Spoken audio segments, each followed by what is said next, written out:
So I was watching the X Zone TV channel last night when I was abducted by aliens, and they kept repeating to me over and over again, simultv.com, simultv.com. What's simultv.com? That's what I asked them. They had it written on the side of their UFO. How do you spell that? UFO. No, I mean simultv.com. simultv.com. simultv.com. Right. simultv.com. Interesting that you were abducted by aliens in a simultv.com UFO last night. Oh, yeah? Yeah. Now that you mention it, I remember now last night I was awakened from a deep sleep. My great-grandmother was standing there. She said she'd come from the hereafter to tell me about simultv.com. She even spelled it out for me. simultv.com, sonny boy. simultv.com. simultv.com, sonny boy. Wow. Yeah. Guys, you'll never guess what my psychic guru just told me. simultv.com. Exactly. Are you guys psychic too? Of course. We all know about simultv.com. simultv.com. The views, opinions, and conclusions expressed in the following program are those of the host, guests, and/or callers, and not those of Relmar McConnell Media Company, our corporate divisions or entities, the X-Zone Broadcast Network, Simul Radio, Simul TV, our staff, management, advertisers, broadcast affiliates, and affiliated broadcast networks.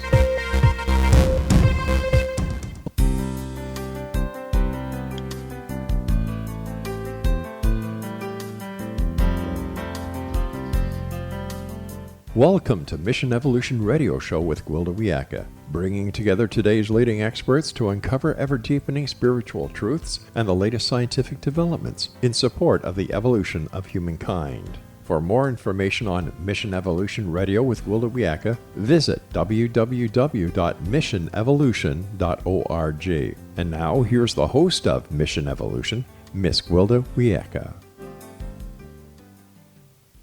Hello, dear friends, and welcome to Mission Evolution Radio Show, where we share innovative thoughts and explore deepening truth in support of the path to unity and enlightenment. I am your host, Gwilda Wiyaka. This hour, we'll be looking at grit, authentic spirituality. We all have our own ideas about what being spiritual looks like. Yet, as we evolve, these ideas need to expand in order to encompass greater arenas. Our youth are experiencing problems that were undreamt of in times past. Just one of many examples is the addiction crisis faced by today's young people. We clearly need spirituality with grit in order to meet the growing needs and challenges of today.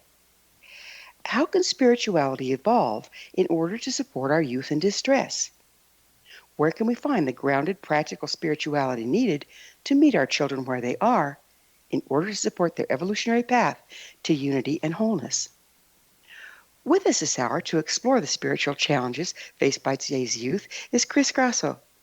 Chris is a youth mental health group facilitator with Newport Academy, public speaker, writer, and author of Indie Spiritualist, Everything Mind, and Dead Set on Living.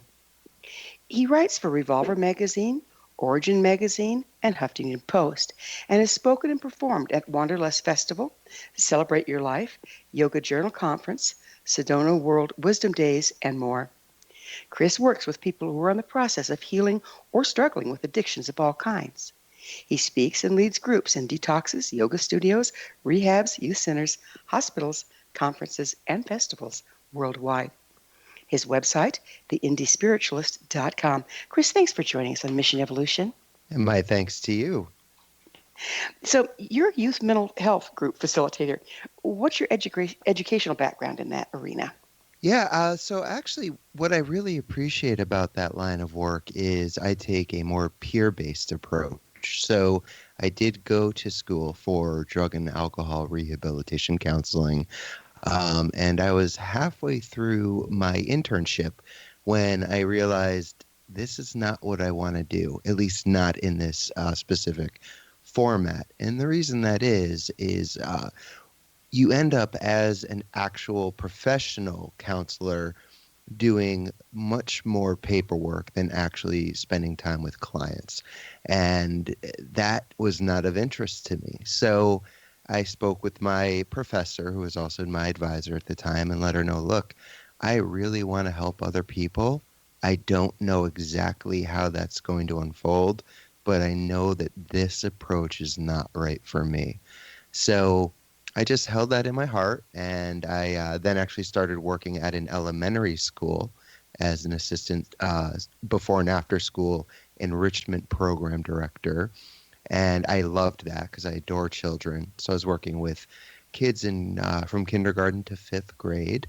I also began working with through that program in conjunction with the Department of Children and Family Services here in Connecticut, one-on-one with young to older males ages 5 to 15. And these are young individuals that were put into that system as a result of home family issues. And again, my passion just kept growing and growing. And the work I was doing was with, I'm not a big fan of this term, but quote unquote, at-risk youth. And to try to make a long story short, during this time, I also started a website, and I was interviewing various spiritual teachers, musicians, comedians, actors, skateboarders, just people that inspired me. Because I'm a very diverse and eclectic kind of person. Well, at that time, I also started writing for other websites just about my own experience because I am in recovery from drugs and alcohol. And all of that started to take off. Next thing I knew, I was offered a book deal, something I wasn't even looking for.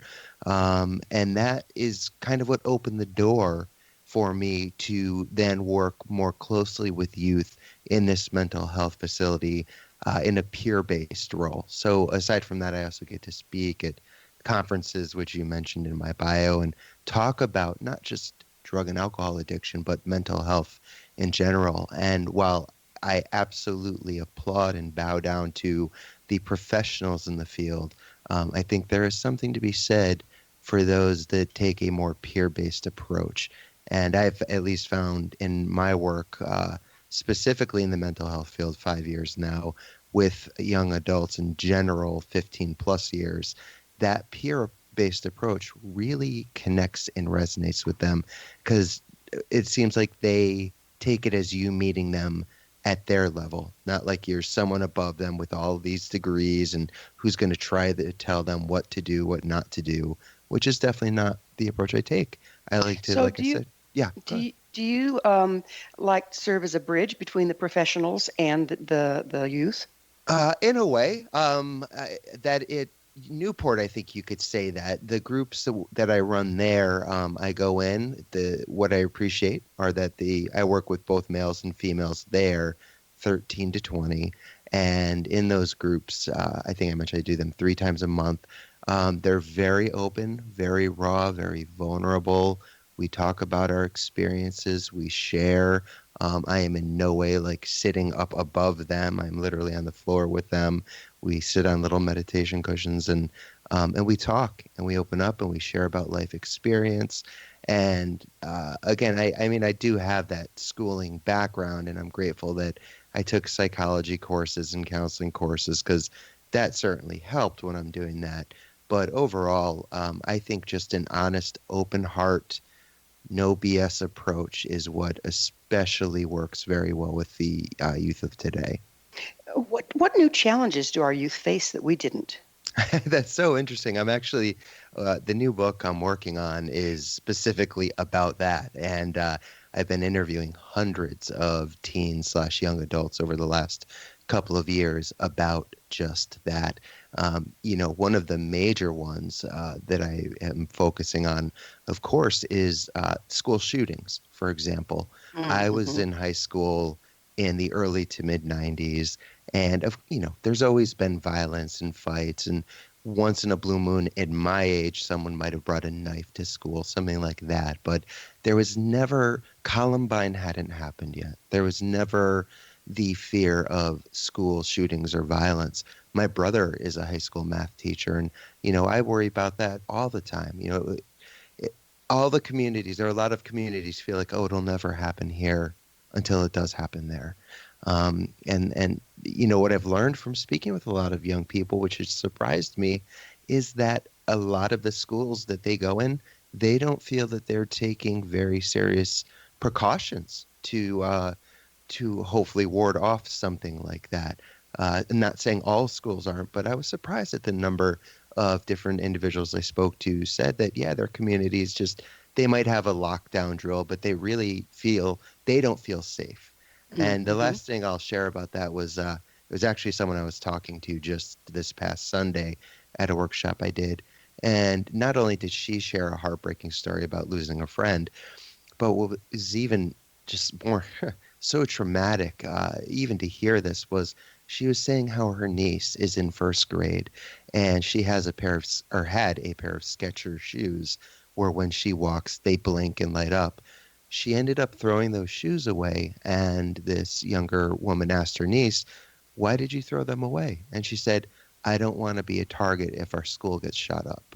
That's a first grader. It is traumatic. And what do you think is causing the increase in violence in our schools? Yeah, so, I do think it's a number of things. One of the biggest common factors, I think, is bullying, which I know bullying has always been around. Obviously, that's nothing new.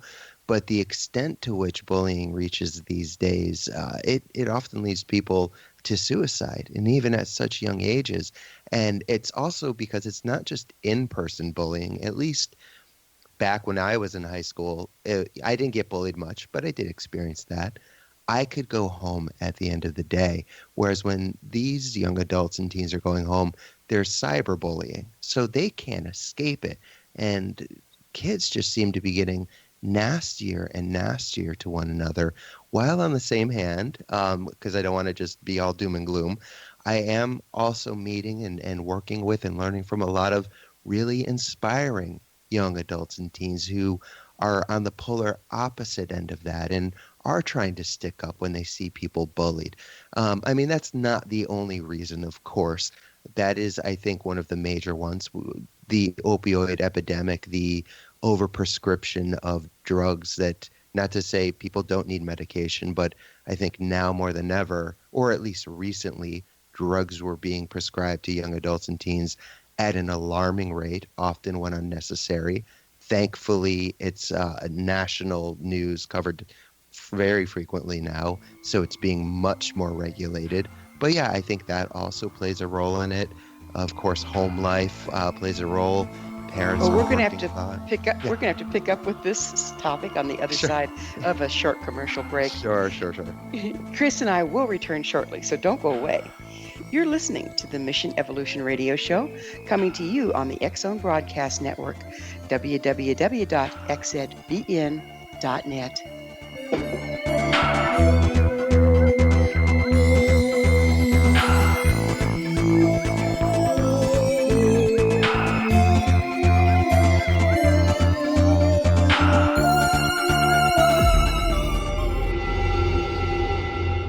Whether you're a skeptic or a believer, join me, Rob McConnell, as together we'll investigate the world of the paranormal and the science of parapsychology here on the X-Zone Radio TV show on XZBN and the X-Zone TV channel on Simul TV. Since 1990, the X-Zone Radio TV show has been the place where people dare to believe and dare to be heard. Together, we'll investigate UFOs, aliens, ghosts, Bigfoot, psychic phenomenon, lake monsters, conspiracy theories, government cover-ups, the truth embargo, alien abductions, ESP, haunted locations from around the world, and so much more. With over 28 years of broadcasting and more than 4,500 individual guests, the X-Zone is truly a place where fact is fiction and fiction is reality, as evidenced by the credibility, integrity, and professionalism of the guests that we bring to our international audience. If you have seen a UFO, had a close encounter, seen a ghost, Bigfoot, lake monster, or a story that you would like to share or have investigated, contact me, Rob McConnell, by sending me your email to xzone@xzoneradiotv.com, or you can call toll-free 1-800-610-7035, extension 143, and on Skype, X-Zone Radio TV. For more information on the X-Zone Radio TV show with yours truly, Rob McConnell, visit www.xzoneradiotv.com or www.xzonetvchannel.com or simultv.com and xzbn.net. Until next we meet here in the X Zone from our broadcast center and studios in Hamilton, Ontario, Canada, always remember, X Zone Nation, keep your eyes to the sky and your heart in the light.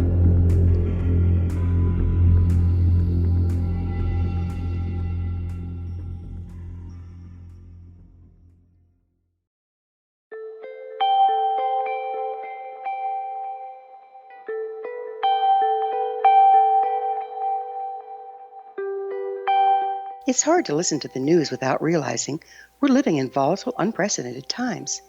Yet never has there been such an opportunity to transform the human condition. As old structures fail, where can we find the guidance to co-create a better way? Find Your Path Home is an ever-evolving, leading-edge information, education, and healing resource center designed to support and guide you on your path to unity and enlightenment.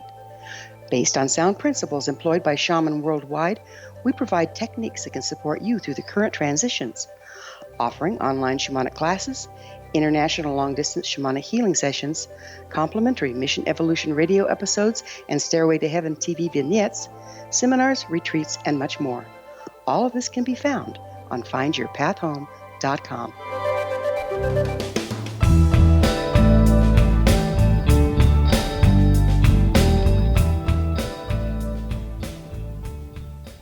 Welcome back. This is the Mission Evolution Radio Show, dedicated to unification and evolution of consciousness. To stay abreast of all the wonderful information and tools we have to offer, you can visit our website, missionevolution.org. I'm your host, Gwilda Wiyaka, and our special guest this hour is Chris Grosso. His website, theindiespiritualist.com. Chris, let's talk a little bit about spirituality and how the face of it is changing today, kind of leaving our youth staggering, looking for more. Sure. So I do apologize. I did want to say, we're talking about big topics here, so I apologize. My answers have been a little long. These are big questions, so it's hard to give a one or two answer response, but I will do my absolute best for you. Even that, the youth today, it kind of ties in a lot to what I was saying earlier. They are hungry for something more, something different, and that's an approach I'm trying to give them, where I'm tying in more relevant, like pop culture, things that they can relate to, but tie it into the old wisdom traditions and popular teachers like Thich Nhat Hanh or Ram Dass, Pema Chodron, various from all lineages, in a way that can excite them about learning about meditation and mindfulness. Is it just the meditation and mindfulness that you're bringing in, or are there some other traditions you're working with? Oh, I mean, it's really case by case. Those are two of the main focuses, but there are a plethora of practices that I enjoy teaching. It depends on the demographic, the age, the need. When I do workshops, I don't go in with a specific game plan. I introduce myself, I let everyone else introduce themselves, and then I kind of organically determine where we're going to go from there. So it might even be a music meditation. I like to bring my guitar and do live, incorporate music into meditation and healing.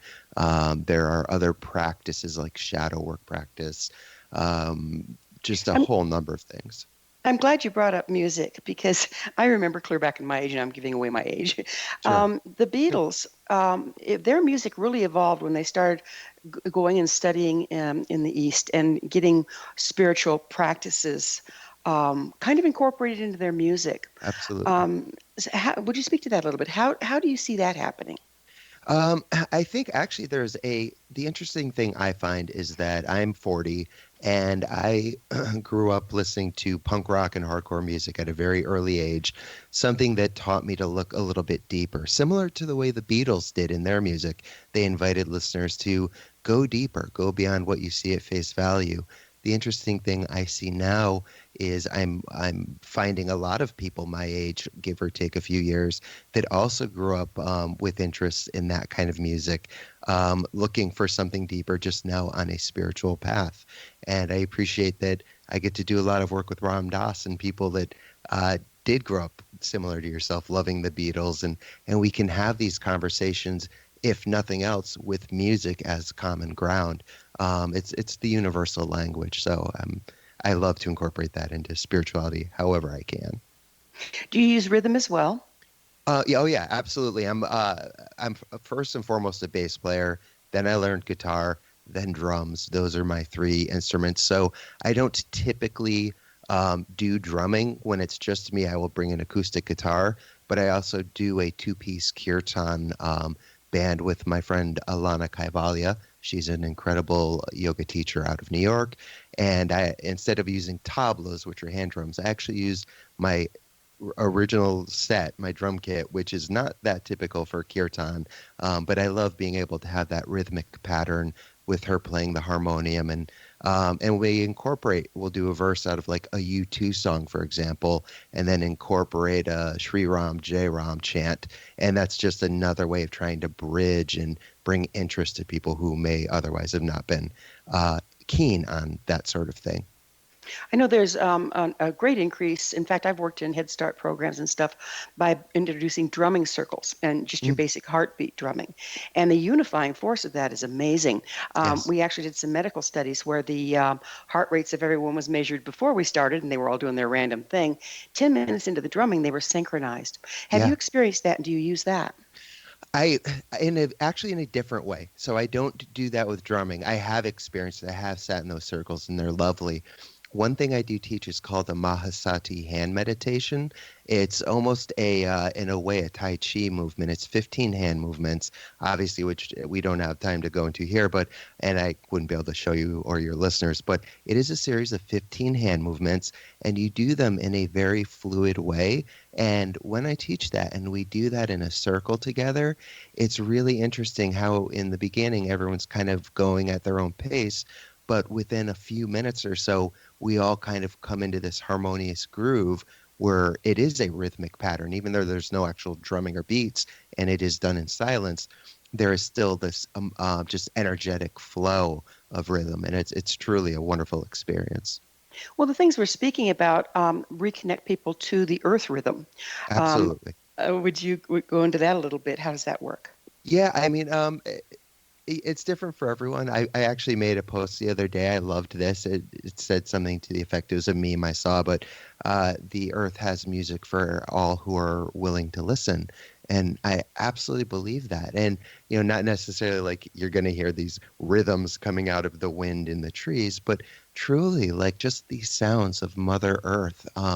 I enjoy taking walks in nature. I write about that. I often suggest that to people. Reconnect with Mother Earth. It is absolutely a living organism.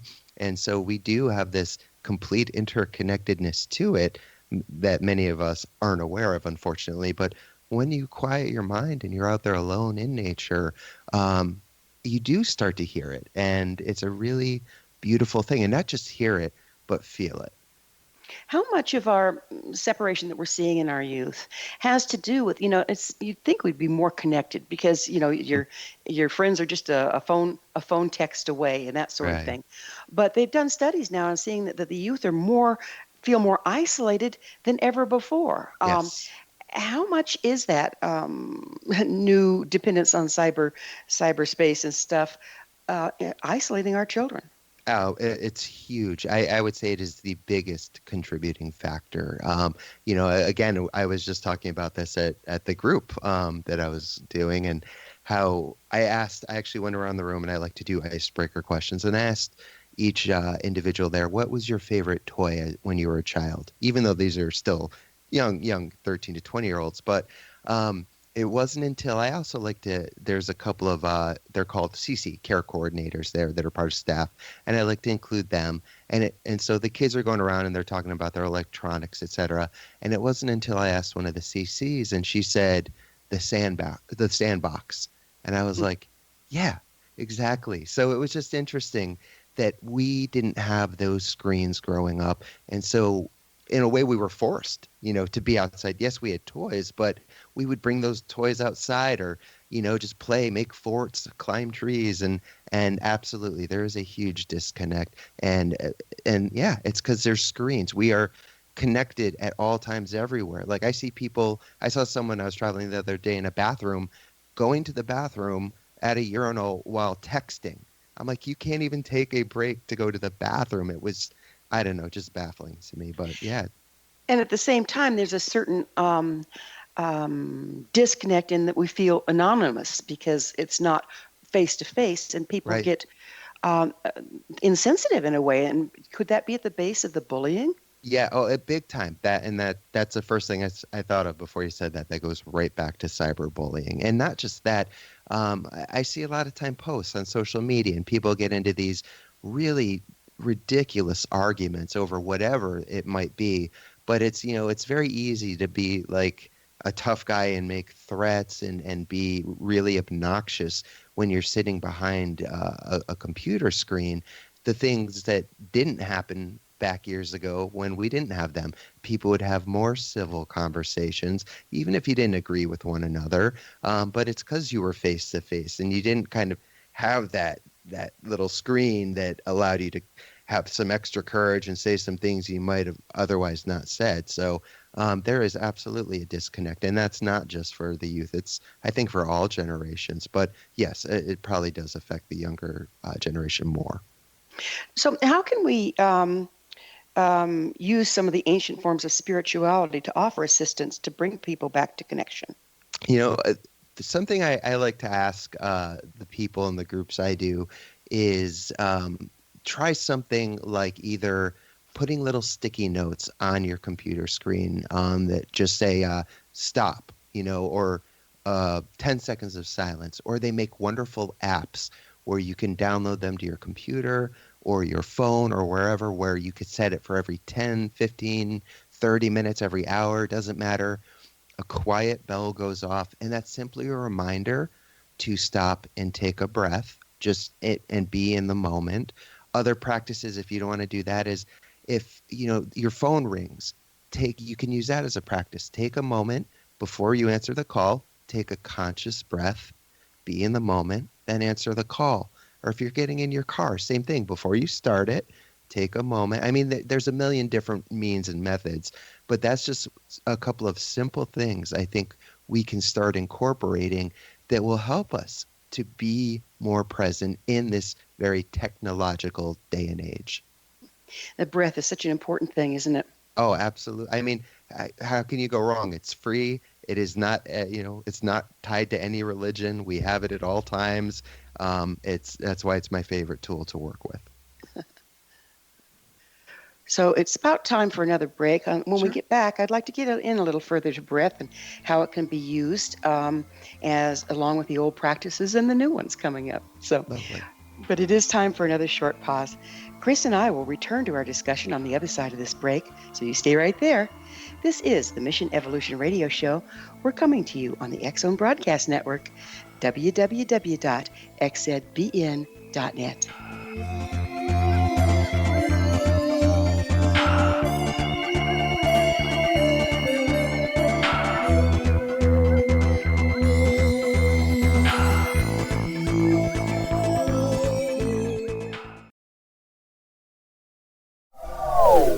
They are here, and they've been here for thousands of years, making their presence known in the shadows. They might be seen by a lonely motorist on a deserted road late at night, or by a frightened and confused husband in the bedroom he is sharing with his wife. But who are they? What do they want? Why are they here? Perhaps most concerning, has the government been aware of their presence all along? The new book by Ellie Marzulli, UFO Disclosure, the 70-year cover-up exposed, delves into the world of UFOs. Can full disclosure be soon? Order now and receive a free hour and 37-minute DVD on the UFO phenomenon. UFOs are real. Get both the book and the DVD, a $40 value, for only $19.99. To order your book and DVD today, go to lamarzulli.net. That's LAMARZULLI.net. Rob McConnell here, presenting an overview for Nicholas Paul Jennings, author of a fascinating book, Amen. It presents facts revealed by Egyptologists, facts that enable us to understand why Amen is the beginning of creation of God. It provides recommendations for religious leaders of the major religions to unify their beliefs and teach the Word of God. Love one another. Amen informs people how mankind conceived God.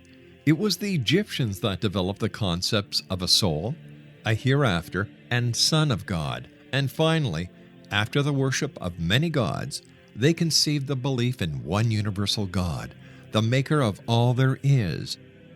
For more information, visit www.futureofgodamen.com. That's www.futureofgodamen.com.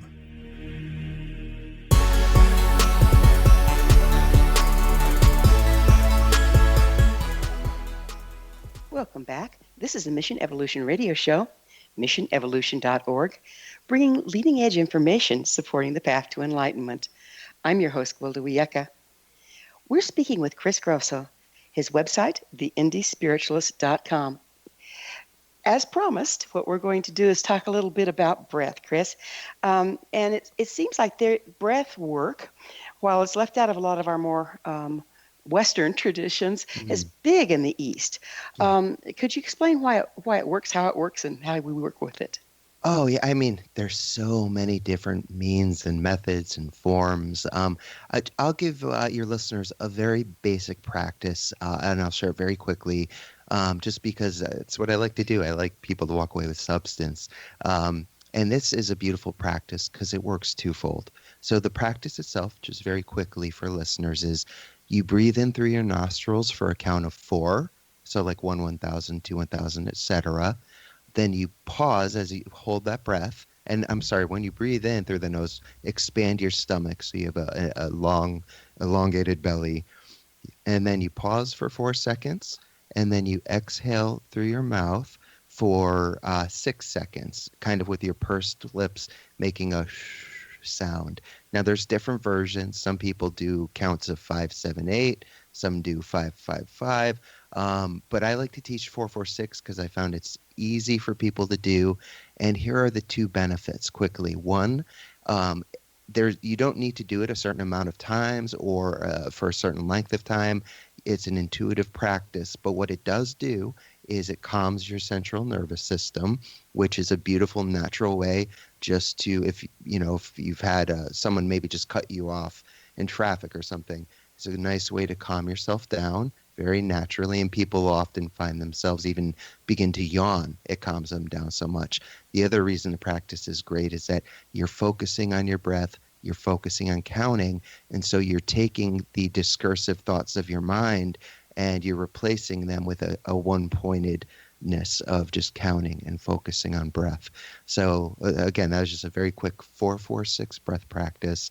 But I do think that it is being incorporated a lot more now in the West, especially with yoga, teaching pranayama and different breathing techniques, which is very nice to see. But like you said, it certainly was big in the East, and is something, like many of the traditions we use, has now made its way to the West. How do you see our traditional approaches to spirituality failing our youth of today? I think it goes back a little bit to what I was saying earlier. If you're trying to give them the same material that's been being used, and it's not just with spirituality, I believe it's kind of relevant to anything, but when you're offering the same old stuff over and over again, yes, some people might enjoy it, but people need things that are more contemporary, more with the times, especially our youth. Hence the reason I take the approaches I do, and try to incorporate music that they're familiar with, or take song lyrics, or take a quote from a movie or a scene from a movie and tie that into, here's how that translates to a teaching from Buddhism or from mystic Christianity or Vedanta, whatever the case may be, and try to make these bridging gaps, like you said earlier, bridge in a way.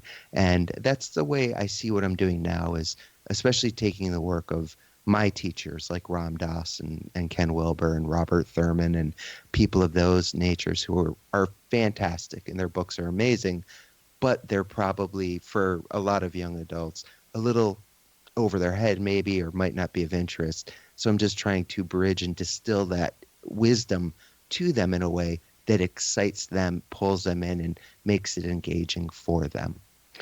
Can we take a modern approach to old forms while remaining grounded in the tried and true principles? I absolutely believe so. And that's why, I wasn't sure, to be honest. I'm doing the work, especially with my first book, and it's an approach that was working for me. And I wasn't sure. I'm like, look, this has gotten me excited about my practice. It helps me to sit on my cushion. I love looking for spirituality in places you might not typically consider finding it. And what really gave me confidence in the fact that it is possible, and not only possible, but necessary, is once I started sending that book out to my teachers, or even before they were my teachers, the spiritual greats, asking them, hey, can you take a look? What do you think? Are you willing to write an endorsement? And, through 3 books now, they've been endorsed. And this isn't bragging. This is just to kind of give credit to the fact that, yes, it is absolutely doable. But people like Ram Dass and Ken Wilber and Bob Thurman, Sharon Salzberg, Tara Brock, Lama Surya Das, Richard Rohr, I mean, even Jeff Bridges, Tony Hawk, all these people and many, many more have been gracious enough to read my books, and they really appreciate this approach. And they say that in their endorsements. So, yeah. With the face of youth rapidly changing, Yeah. what elements are needed in the spirituality of today and tomorrow that the traditional approaches lack? Again, I think just meeting them where they're at, and at least I can only answer from my experience and the way I approach it, trying to take the approach that really engages them. If I sat down in one of the groups I did with young adults and started reading out of the Bhagavad Gita, they would tune out within 10 seconds, the majority of them at least. But if I take an approach where I can tie in a story that might relate to that, then I have their attention. Then they're listening, and then they might be more apt to try a breath practice or to sit in meditation or a yoga pose. I think that's one of the core. And also just being real. Today is a lot different than the 50s and 60s. So the spirituality of today is different. The teachings are, yes, timeless, but there are more timely ways they can be presented. How does the storytelling working with that? Because, in all the traditions that I've worked with, Christ taught through parables. Yeah. How does storytelling fit in with what you're doing? So that's it's funny because people call me a spiritual teacher, and that always makes me feel weird. I feel like I call myself an experience sharer. And the reason I do that is because I will often cite examples from my own life or people I know and ways in which certain things happened and the spiritual context around them. So I'm not saying in any way I'm like a Christ sharing parables, anywhere near what he would do, or the Buddha or whomever. But I feel like when you are sharing vulnerably about experiences and, hey, it led me to this, or this happened because of that. Again, I know we're short on time, so it's hard to go much more into it. I feel that approach, that makes it more relatable. When you're telling them something about you that relates to a teaching in a way, that does make sense because it has to really relate, then you've got their attention. It's not just about Christ said this or Buddha said that. It's like, no, here, this happened to me, and here's how it relates to this or that. So we're talking authenticity and vulnerability 100%. here. Yes, completely. For me, that is the only approach I can take. That's all I know is wearing my heart on my sleeve when I write, being as transparent as humanly possible. And like I said, no BS, just being there and being as completely authentic and open and raw and vulnerable as possible. We seem to be undergoing a changing of the guard, spiritually speaking. A lot of the people that you mentioned, many spiritual teachers of our time are transitioning and others growing older. Yeah. Is someone picking up the spiritual baton, so to speak? There is, it's weird, yes. There are a whole new generation of teachers, and it's exciting to see that. It's very sad at the same time. Like, I know I've mentioned Ram Dass a few times. He's been one of the great teachers in my life. He's getting older, Thich Nhat Hanh, Pema Chodron, and we've already lost some of the greats. But it is inspiring to see people who have either studied under them or have been influenced by them that are teaching, that are out there. There's and not in all lineages, whether they're rooted out of Buddhism or mystic Christianity or Sufism from Islam. My approach is more of a kind of Vedic, non-dual. I like to draw from all the traditions, but I do see lots of people in their 30s, 40s, 50s that certainly are out there writing wonderful books and doing an excellent job, and that again are getting that support from the teachers that are kind of putting that seal of approval, so people know, look, we're aware of what this generation is doing, and yes, like they're bringing it to you in a way that we agree with and appreciate. Well, we have about a minute left in this segment. How do you see this transition changing the face of spirituality? Great question. One on which, to be totally honest, I don't know. I am part of a group called the Evolutionary Leaders, which is a really wonderful collective of diverse teachers, and that's something we talk about often, but it's hard to pinpoint. And that's something we've often discussed is, what is it going to look like? And it's one of those cases where it kind of take it as it comes. To me, the best I can do is show up and offer what I can and try to be there in the moment and help in whatever way I can. But I really don't know. It is an exciting time to be alive and to see these teachings for me come alive in new and different ways. But yeah, I honestly, it would just be conjecture. And I don't know. I don't know. It's really fun, though, because it seems like with your approach, it's a co-creation between what we can bring as the elders and what the youth bring to the table. So I'd like to talk to that on the other side of a commercial break. However, we do need to take another one. Chris and I will be back shortly, so don't leave us now. This is the Mission Evolution Radio Show on the X Zone Broadcast Network, www.xzbn.net.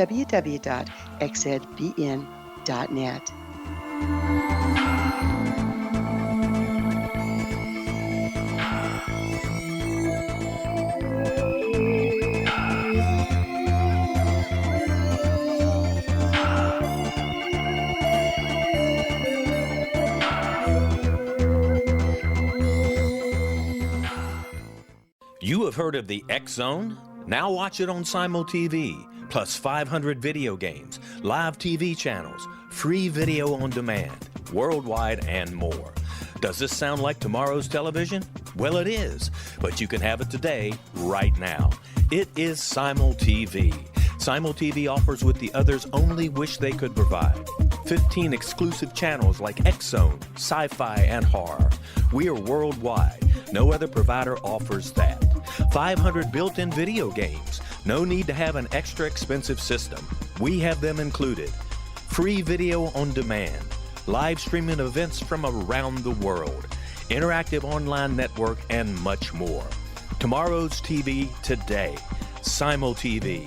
Sound too good to be true? Well, it's not. You can have Simul TV today. Sign up at simultv.com. Do it today. They are here, and they've been here for thousands of years, making their presence known in the shadows. They might be seen by a lonely motorist on a deserted road late at night, or by a frightened and confused husband in the bedroom he is sharing with his wife. But who are they? What do they want? Why are they here? Perhaps most concerning, has the government been aware of their presence all along? The new book by Ellie Marzulli, UFO Disclosure, the 70-year cover-up exposed, delves into the world of UFOs. Can full disclosure be soon? Order now and receive a free hour and 37-minute DVD on the UFO phenomenon. UFOs are real. Get both the book and the DVD, a $40 value, for only $19.99. To order your book and DVD today, go to lamarzulli.net. That's LAMARZULLI.net. So I was watching the X Zone TV channel last night when I was abducted by aliens, and they kept repeating to me over and over again, simultv.com, simultv.com. What's simultv.com? That's what I asked them. They had it written on the side of their UFO. How do you spell that? UFO. No, I mean simultv.com. simultv.com. simultv.com. Right. simultv.com. Interesting that you were abducted by aliens in a simultv.com UFO last night. Oh, yeah? Yeah. Now that you mention it, I remember now last night I was awakened from a deep sleep. My great-grandmother was standing there. She said she'd come from the hereafter to tell me about simultv.com. She even spelled it out for me. simultv.com, sonny boy. simultv.com. simultv.com, sonny boy. Wow. Yeah. Guys, you'll never guess what my psychic guru just told me. simultv.com. Exactly. Are you guys psychic too? Of course. We all know about simultv.com. simultv.com.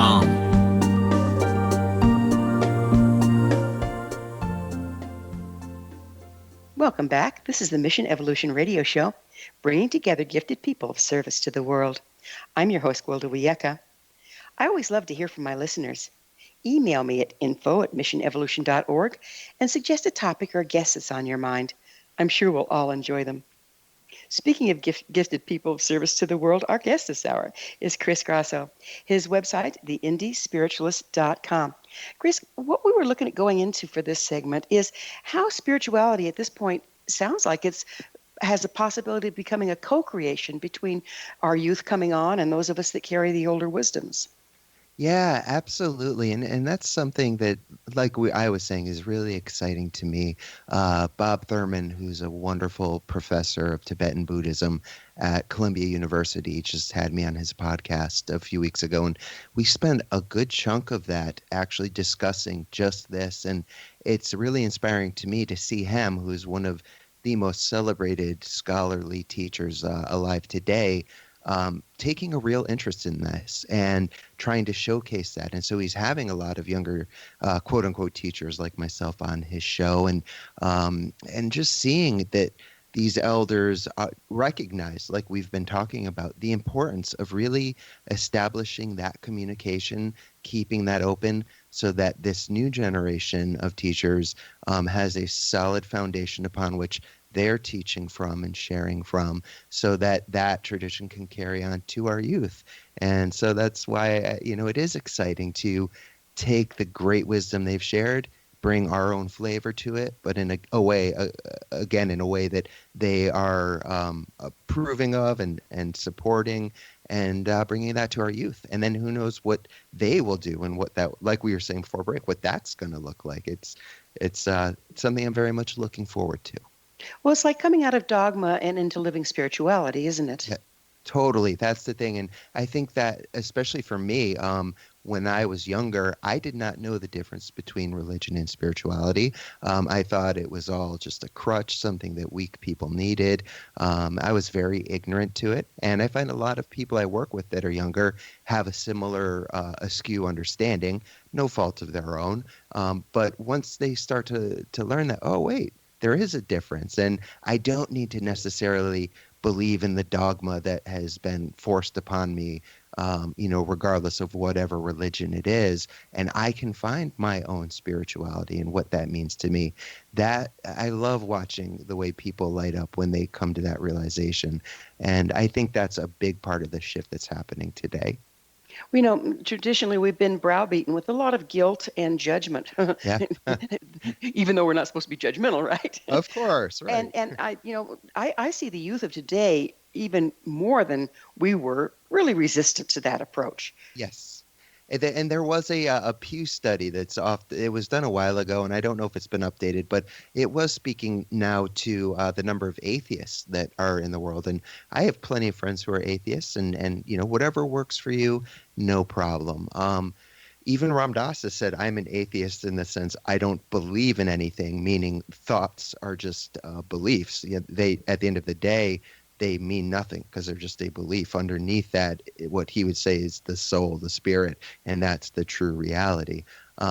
But this living spirituality, I love that you called it that. that really is what is taking hold today, I think.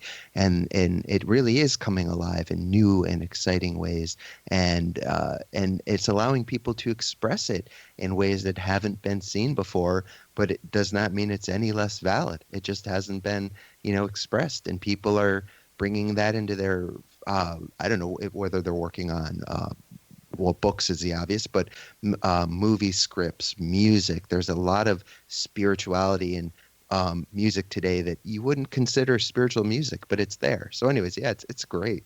It's wonderful to watch.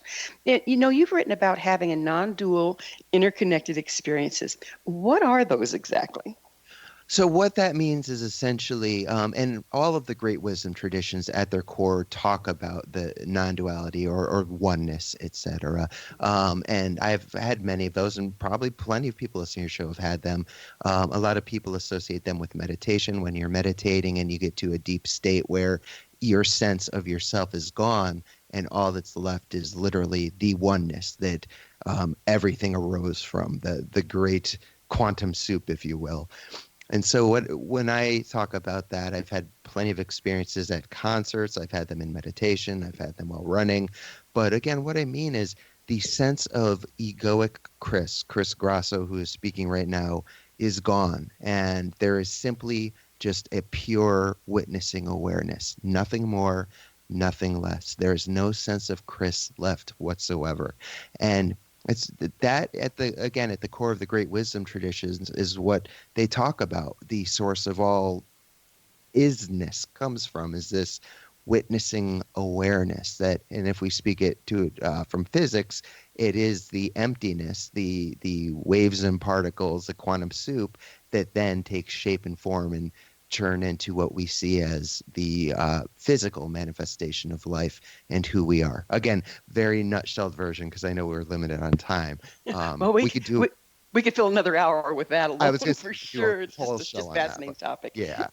Can producing non-dual interconnected experiences alleviate the isolation so many in our culture are currently suffering from?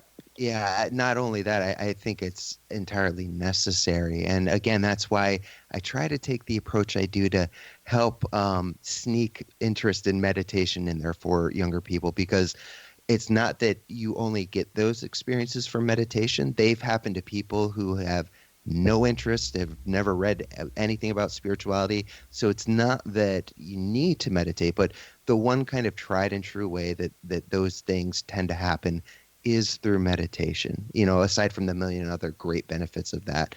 But and then I find that, at least for me and many people I've spoken with, that once you start having them, they happen more frequently. And, and it's not that you're trying to get them, but when they happen, it's wonderful because there is a very unitive feeling, and that comes with you out into the world. It doesn't make you a perfect person all the time, but it certainly helps. So where does this interconnectedness take place? Is it a heart connection? You could say the heart is part of it. Ramana Maharshi, a great Vedic master, said that everything arises out and from the physical heart. But even underneath that, it's literally formless. If we're speaking in Buddhist terms, it's complete emptiness, which to some people sounds like a drab and dreary thing, but it's not. I love Thich Nhat Hanh says, because of emptiness, everything is possible. Meaning, since there is this formlessness that gives rise to form, that's what makes everything possible. So when I or anyone is in that state of pure witnessing awareness, non-dualistic, whatever, it goes by different names.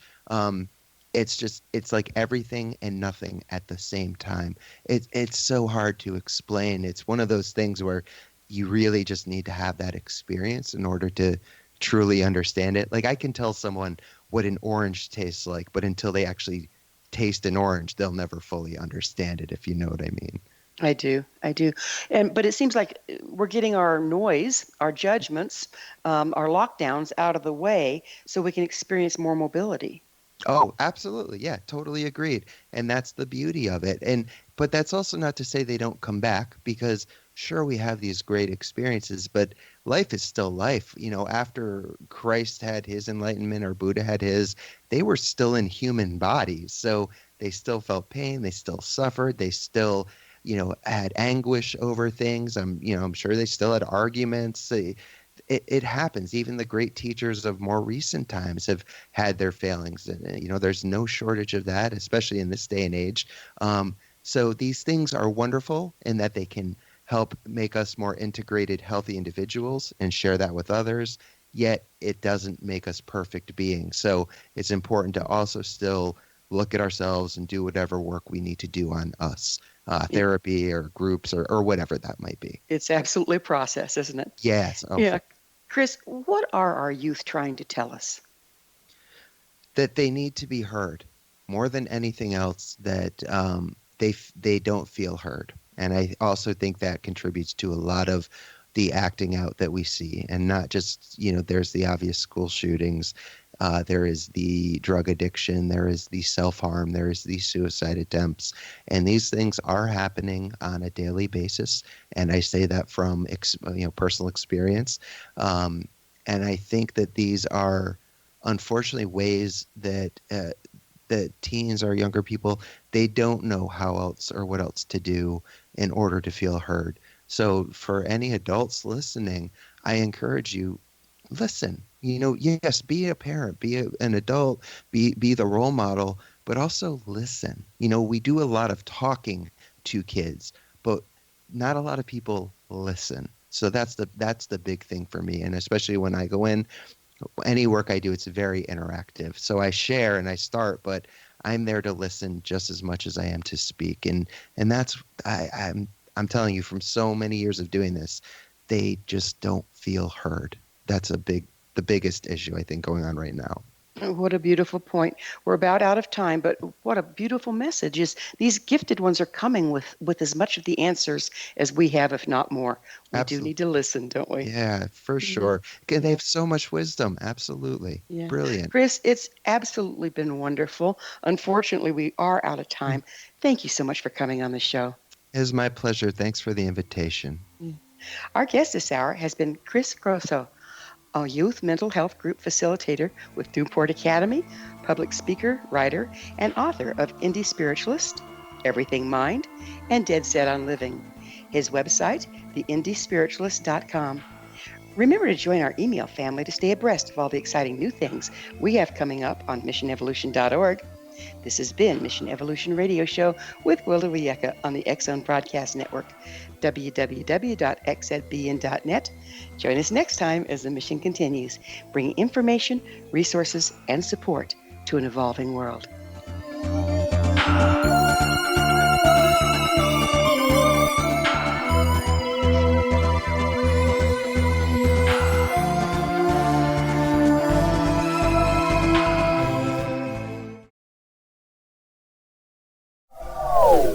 They are here, and they've been here for thousands of years, making their presence known in the shadows. They might be seen by a lonely motorist on a deserted road late at night, or by a frightened and confused husband in the bedroom he is sharing with his wife. But who are they? What do they want? Why are they here? Perhaps most concerning, has the government been aware of their presence all along? The new book by Ellie Marzulli, UFO Disclosure, the 70-year cover-up exposed, delves into the world of UFOs. Can full disclosure be soon? Order now and receive a free hour and 37-minute DVD on the UFO phenomenon. UFOs are real. Get both the book and the DVD, a $40 value, for only $19.99. To order your book and DVD today, go to lamarzulli.net. That's LAMARZULLI.net. If you are looking for a safe, zero-calorie, natural option to the harmful artificial sweeteners on the market today, Just Like Sugar is what you're looking for. Just Like Sugar is a wonderful natural alternative for those health-conscious people who choose a calorie-restricted diet with a great, pure, sweet flavor that tastes just like sugar. Just Like Sugar is a great natural option for people suffering from diabetes and may be useful in restricted diet programs where standard sugars are not allowed and does not cause a laxative effect of some other sweeteners. Just Like Sugar comprises a perfect blend of chicory root fiber, natural calcium, natural vitamin C, and Just Like Sugar's sweetness comes from the natural flavors from the peel of the orange. Just Like Sugar is a natural alternative to harmful artificial sweeteners and will change the way that you believe all natural sweetener products taste. Just Like Sugar is available at your local Whole Foods markets, Wild Oats markets, Henry's, Sun Harvest, and many other fine natural food stores in the U.S., Canada, and worldwide. You have heard of the X Zone? Now watch it on Simul TV, plus 500 video games, live TV channels, free video on demand, worldwide, and more. Does this sound like tomorrow's television? Well, it is, but you can have it today, right now. It is Simul TV. Simul TV offers what the others only wish they could provide. 15 exclusive channels like X-Zone, Sci-Fi, and Horror. We are worldwide. No other provider offers that. 500 built-in video games. No need to have an extra expensive system. We have them included. Free video on demand. Live streaming events from around the world. Interactive online network, and much more. Tomorrow's TV today. Simul TV. Sound too good to be true? Well, it's not. You can have Simul TV today. Sign up at simultv.com. Do it today.